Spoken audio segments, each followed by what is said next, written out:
Power सिर्फ ताकत से नहीं मिलती, पावर मिलती है समझ से। दुनिया सीधी नहीं है और जो सीधा चलता है वो अक्सर पहले गिरता है। या तो तुम गेम समझ जाओ या फिर गेम तुम्हें समझ लेगा। सोच के देखो, तुम अपनी लाइफ में कितनी बार ऐसी सिचुएशंस में फंसे हो जहां तुम सही थे लेकिन फिर भी हार गए। तुमने सच बोला लेकिन तुम्हें इग्नोर कर दिया गया। तुमने मेहनत की लेकिन क्रेडिट किसी और को मिल गया। और फिर तुमने खुद से एक सवाल पूछा, आखिर गलती कहां हुई? यही वो जगह है जहां द 48 लॉज ऑफ पावर तुम्हें एक अनकंफर्टेबल ट्रूथ बताती है। ये बुक तुम्हें अच्छा इंसान बनाना नहीं सिखाती, ये तुम्हें दुनिया समझना सिखाती है। और दुनिया का सबसे बड़ा रूल क्या है? पावर। ऑथर रॉबर्ट ग्रीन कहता है, दुनिया एक चेस बोर्ड है। हर इंसान एक प्लेयर है। कुछ लोग ओपनली खेलते हैं और कुछ लोग साइलेंटली मूव करते हैं। जो साइलेंटली खेलता है वही जीतता है। सबसे पहला law, never outshine the master. मतलब कभी भी अपने बॉस या सुपीरियर को ओवरशैडो मत करो। अब एक छोटी सी स्टोरी इमेजिन करो। एक ऑफिस में एक एम्प्लॉय है, बहुत टैलेंटेड। वो अपने बॉस से भी ज्यादा स्मार्ट है। मीटिंग्स में वो बॉस की गलतियां करेक्ट करता है, आइडियाज देता है और सब इंप्रेस हो जाते हैं। लेकिन धीरे धीरे क्या होता है, बॉस इनसिक्योर फील करता है और एक दिन बिना वार्निंग के उस एम्प्लॉय को साइड कर दिया जाता है। यहां प्रॉब्लम टैलेंट नहीं थी, प्रॉब्लम थी पावर डायनामिक्स की अंडरस्टैंडिंग। रॉबर्ट ग्रीन कहता है, अगर तुम किसी पावरफुल इंसान के नीचे हो तो उससे बेटर दिखने की गलती मत करो। उसे फील होना चाहिए कि वो सुपीरियर है। उसकी ईगो सेफ होनी चाहिए, क्योंकि इंसान लॉजिक से कम ईगो से ज्यादा चलता है।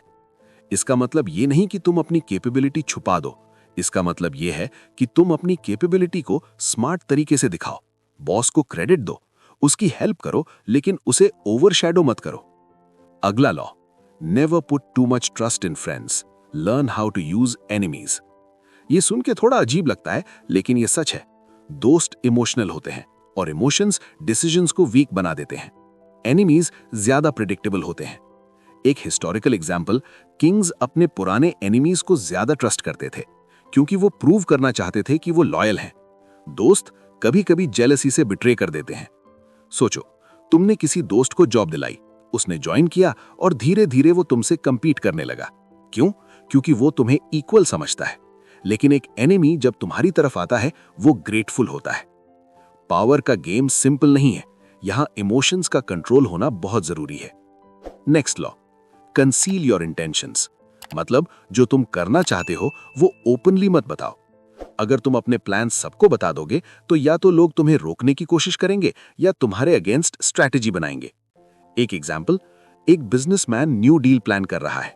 अगर वो ओपनली अनाउंस कर दे तो कंपेटिटर्स रेडी हो जाएंगे, लेकिन अगर वो क्वाइटली काम करे तो सबको शॉक मिलेगा। रॉबर्ट ग्रीन कहता है, अपने इंटेंशंस को डिस्गाइज करो, लोगों को कंफ्यूज रखो, उन्हें लगने दो कि तुम कुछ और कर रहे हो जबकि तुम्हारा रियल प्लान कुछ और हो।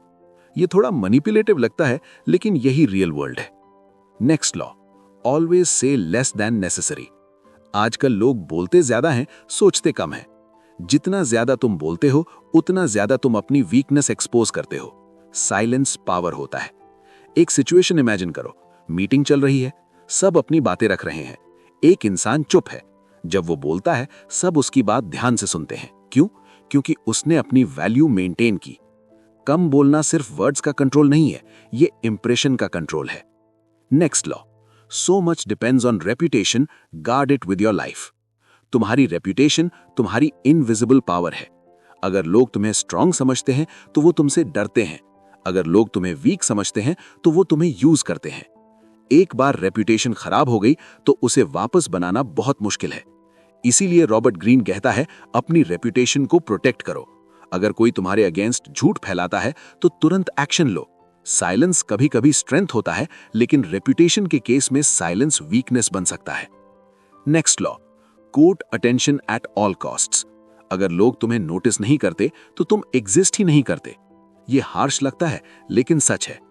पावर पाने के लिए तुम्हें विजिबल होना पड़ेगा, लोगों का अटेंशन लेना पड़ेगा। एक एग्जाम्पल, दो लोग सेम काम करते हैं, एक चुपचाप काम करता है, दूसरा अपने काम को प्रेजेंट करता है। एंड में रिकॉग्निशन किसको मिलेगा? जो विजिबल है। रॉबर्ट ग्रीन कहता है, इनविजिबिलिटी एक डेंजर है, लेकिन अटेंशन का मतलब चीप अटेंशन नहीं, smart attention, strategic attention. Next law, get others to do the work for you but always take the credit. ये सुन के थोड़ा सेल्फिश लगता है, लेकिन ये पावर का गेम है।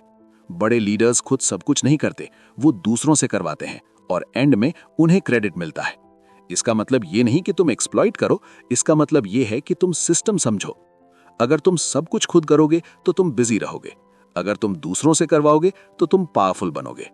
Next law, make other people come to you, use bait if necessary. जब तुम किसी के पास जाते हो तुम वीक पोजीशन में होते हो, जब लोग तुम्हारे पास आते हैं तुम कंट्रोल में होते हो। एक सिंपल एग्जाम्पल, अगर तुम डेस्परेट हो जॉब के लिए तुम कॉम्प्रोमाइज करोगे, लेकिन अगर कंपनी तुम्हें चाहती है तो तुम टर्म्स सेट करोगे। पावर का रूल सिंपल है, जो चेज करता है वो वीक होता है। Next law, win through your actions, never through arguments. Arguments में जीतने का मतलब रियल विन नहीं होता। अगर तुम किसी को लॉजिक से हराते हो तो वो इमोशनली तुमसे नफरत करेगा, लेकिन अगर तुम एक्शन से प्रूव करते हो तो वो रिस्पेक्ट करेगा। इसीलिए रॉबर्ट ग्रीन कहता है, आर्ग्यू मत करो, प्रूव करो। Next law, avoid the unhappy and unlucky. Energy contagious होती है, अगर तुम नेगेटिव लोगों के साथ रहोगे तो तुम भी वैसे बन जाओगे। अनलकी लोग अक्सर अपनी मिस्टेक से नहीं सीखते और वो अपनी प्रॉब्लम्स तुम पर ट्रांसफर कर देते हैं।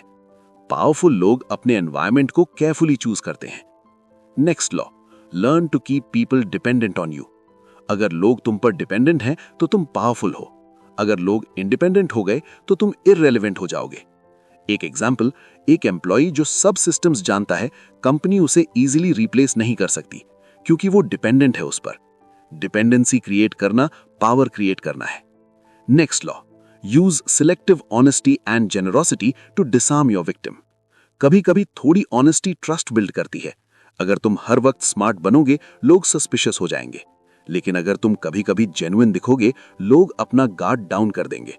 ये एक साइकोलॉजिकल ट्रिक है। Next law, pose as a friend, work as a spy. Information ही रियल पावर है। जितना ज्यादा तुम लोगों के बारे में जानते हो उतना ज्यादा तुम कंट्रोल में हो। लोग अपनी सीक्रेट्स इजीली शेयर कर देते हैं अगर उन्हें लगता है कि तुम उनके दोस्त हो, और यहीं से गेम स्टार्ट होता है।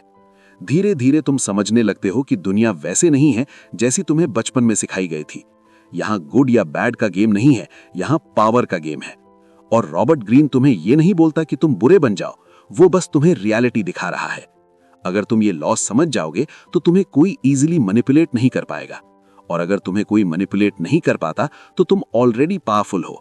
पावर का मतलब सिर्फ पैसा या पोजीशन नहीं है, पावर का मतलब है control. Control over situations, control over emotions, control over people. और जब तुम्हें कंट्रोल मिल जाता है तब तुम गेम खेलते नहीं, तुम गेम बनाते हो। Important lines for overlay, power समझने वाला ही पावरफुल होता है। ईगो को समझो तभी गेम जीतोगे। जो दिखता है वही बिकता है। Silence is power, reputation is everything. Trust कम करो, ऑब्जर्व ज्यादा करो। Control information, control power. Game समझो वरना गेम तुम्हें समझ लेगा। अगर वीडियो पसंद आया हो तो लाइक करो और ऐसे ही रियल और पावरफुल कंटेंट के लिए चैनल को सब्सक्राइब कर लो। धन्यवाद।